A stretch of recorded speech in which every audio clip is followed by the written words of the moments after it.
ఆ దీపం వెలిగించినప్పుడు ఆ ప్రమిద మీద కొద్దిగా పసుపు కానీ కుంకం కానీ వేసి ఆ జ్యోతిలోకి వచ్చి నిలబడమని కోరుతారు.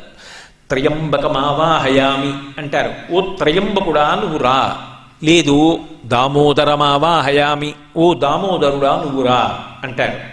వాళ్ళిద్దరిలో అంటే ఇద్దరుగా ప్రకాశించే ఒక్కడు, నిజానికి ఉన్నది ఒకటే తత్వం. నువ్వు శివుడిని పిలువు అభ్యంతరం లేదు, విష్ణువుని పిలువు అభ్యంతరం లేదు. వచ్చి ఈ జ్యోతిలోకి ప్రవేశించి ఏం చెయ్యాలి?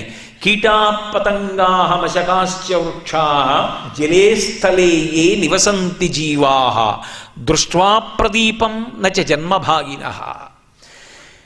ఈ లోకంలో కీటాహ అనేకమైనటువంటి పురుగులున్నాయి, పతంగాహ రెక్కలు కలిగినటువంటి పురుగులున్నాయి. అలాగే జలే స్థలే ఏ నివసంతి జీవాహ, అవి నీటిలో ఉంటాయి, భూమి మీద ఉంటాయి.